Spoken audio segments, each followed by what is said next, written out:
na parte de quinta-feira, tão doce como o mel. É a palavra de Deus para a nossa mente, para o nosso coração. Pense na sua sobremesa favorita. Se você já provou um favo de mel, sabe como ele é macio e é doce, derretendo na boca. No Salmo 119, abra sua Bíblia, no Salmo 119 e o verso 103, o salmista declara, verso 103, quão doces são as tuas palavras ao meu paladar, mais que o mel à minha boca. Por meio dos teus preceitos, dos teus mandamentos, consigo entendimento. Por meio dos mandamentos de Deus, dos ensinos e preceitos de Deus, nós conseguimos o quê? Entendimento. Meu querido irmão, a Bíblia é comparada a um favo de mel, uma imagem que expressa prazer e satisfação. Quão doces são as tuas palavras ao meu paladar, mais que o mel à minha boca. O que significa este verso? Por meio dos teus preceitos consigo entendimento. As palavras de Deus são realmente doces para a alma e não se comparam a nada que o mundo possa oferecer. Ao contrário de muitas sobremesas, a doçura da palavra de Deus traz cura para o coração e transformação para o caráter. A Bíblia transforma o caráter. E mesmo que você tenha se afastado de Deus, pode se ajoelhar agora mesmo, abrir a Bíblia e beber da água viva, a única que sacia de verdade e sacia o seu coração. O capítulo inteiro de Isaías 55, ali o profeta expande o conceito acima. Leia o capítulo 55 de Isaías e o que o Senhor oferece para aquele que vai a ele para se alimentar da sua palavra. Vamos meditar em Isaías capítulo 55. Aqui diz a partir do verso 1: Ah, todos vocês que têm sede, venham às águas, e vocês que não têm dinheiro, venham, comprem e comam. Sim, venham e comprem sem dinheiro e sem preço vinho e leite. Deus está falando aqui em palavras poéticas que você deve vir a Ele. Não precisa comprar, não precisa fazer penitência, é vir a Ele e receber de graça. Não precisa de dinheiro, meu querido irmão.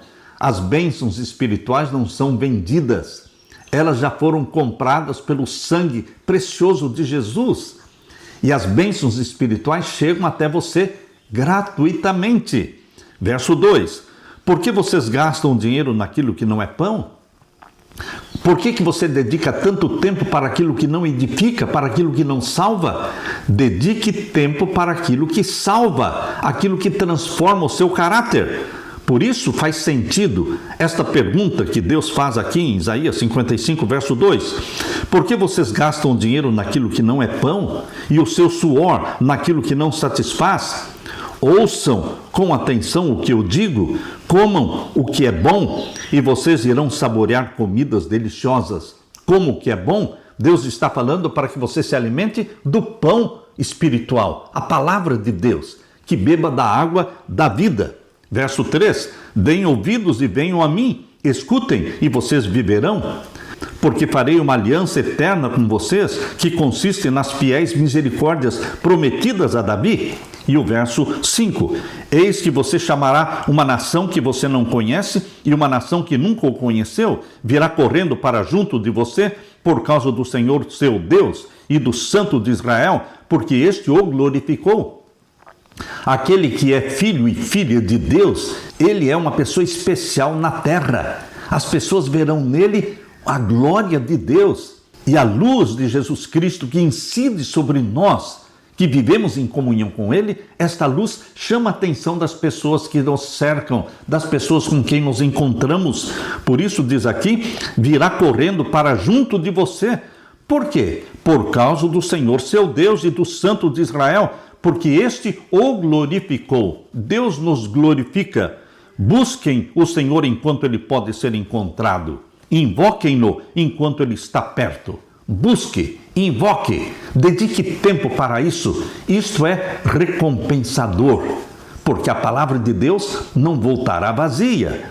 Verso 7, que o ímpio abandone o seu mau caminho e o homem mau os seus pensamentos, converta-se ao Senhor, que se compadecerá dele, e volte-se para o nosso Deus, porque é rico em perdoar. Não importa quão profundo você foi no pecado, volte-se para Deus, confesse, busque comunhão com o Pai Celestial, volte-se para o nosso Deus, porque Ele é rico em perdoar. Porque os meus pensamentos não são os pensamentos de vocês, e os caminhos de vocês não são os meus caminhos, diz o Senhor. Porque assim como os céus são mais altos do que a terra, assim os meus caminhos são mais altos do que os seus caminhos, e os meus pensamentos são mais altos do que os pensamentos de vocês. Meu querido irmão, quando estudando a Bíblia você está em contato direto com Deus, participando da natureza divina, você se torna participante da natureza divina. E esta superioridade do pensamento divino é implantado em você. O Espírito Santo faz um download celestial, baixando o pensamento divino, a mente de Jesus Cristo, fazendo o download da mente de Jesus Cristo para a sua mente, para que você pense e ame como Jesus Cristo pensava e amava. Porque assim como os céus são mais altos do que a terra, assim os meus caminhos são mais altos do que os seus caminhos, e os meus pensamentos são mais altos do que os pensamentos de vocês. Verso 10, porque assim como a chuva e a neve descem dos céus, e para lá não voltam, sem que primeiro reguem a terra, e a fecundem, e a façam brotar, para dar semente ao semeador e pão ao que come, assim também a palavra que sair da minha boca não voltará para mim vazia, mas fará o que me apraz e prosperará naquilo que a designei. Quando você entesoura a palavra de Deus no seu coração, quando você passa tempo de qualidade aos pés de Jesus Cristo, como Maria, então isso resultará em santificação, santidade de mente, santidade de vida. E você será um ramo da videira verdadeira que produzirá muito, muito fruto. Cada vez, mesmo na velhice, você será um ramo frutífero, porque você está recebendo da seiva do Espírito Santo. Meu querido irmão, a palavra de Deus é viva, ela é poderosa, ela mexe com você porque ela é viva. Quando você está lendo a Bíblia, você está lendo um livro vivo, que muda os seus conceitos, muda as suas prioridades, muda os seus gostos. A Bíblia fala diretamente ao nosso coração e à nossa mente, chamando-nos a crescer em Cristo. Mas isso só acontece quando escolhemos dedicar tempo e esforço. Sim, exige tempo e esforço para nos aprofundar nas Escrituras com humildade, entrega e disposição a fim de praticar aquilo que aprendemos. Jesus disse: examinai as Escrituras. Examinar as Escrituras significa procurar com muito cuidado alguma coisa que se perdeu. Busque os tesouros escondidos na palavra de Deus. Você não pode ficar sem eles. Estude as passagens difíceis, comparando verso com verso, e descobrirá que um texto é a chave para a compreensão de outro texto. Os que estudam a Bíblia com oração ficam mais sábios depois de cada pesquisa. Tudo que vale a pena possuir é obtido com esforço dedicado e perseverança. Nos negócios, precisamos perseverança. Sem esforço intencional, não podemos esperar obter conhecimento das coisas espirituais. Os que conseguem as joias da verdade precisam cavar fundo à sua procura, como um minerador cava para encontrar o ouro escondido na terra. Não devemos aceitar o testemunho de pessoa alguma quanto ao ensinamento das Escrituras, mas devemos estudar por nós mesmos a palavra de Deus. E o que vai acontecer quando você dedica tempo para estudar a palavra de Deus? A mente vai se expandir na medida em que você dedica tempo para os assuntos da Bíblia e na comparação de passagem com passagem, de coisas espirituais com coisas espirituais. Nada há mais apropriado para fortalecer o intelecto do que o estudo da Santa Bíblia. Nenhum livro é tão capaz de elevar nossos pensamentos, nenhum livro trará tanto vigor às capacidades da sua mente como as grandiosas e enobrecedoras verdades da Bíblia. Se a palavra de Deus fosse estudada como deveria ser, as pessoas teriam uma mente mais esclarecida, um caráter mais nobre e firmeza de propósito, coisas raramente vistas nos dias de hoje. Alimente-se pessoalmente da palavra de Deus. Ninguém pode comer o pão da vida por você. Você tem que comer o pão da vida e beber a água da vida pessoalmente. Isto é insubstituível. Meu querido irmão, dedique tempo aos pés de Jesus Cristo.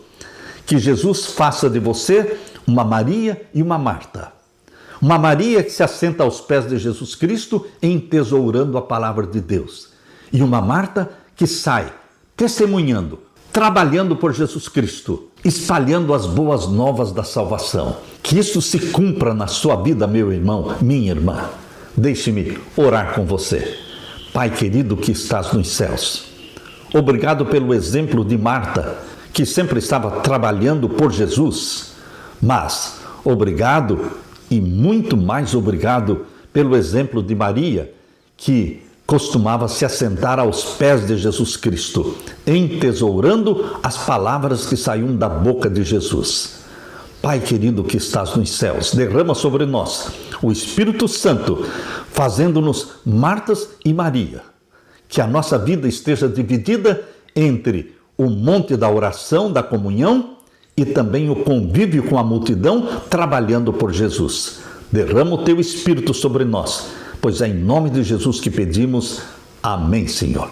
Deixo com você, meu irmão, minha irmã, a paz de Jesus. Amém.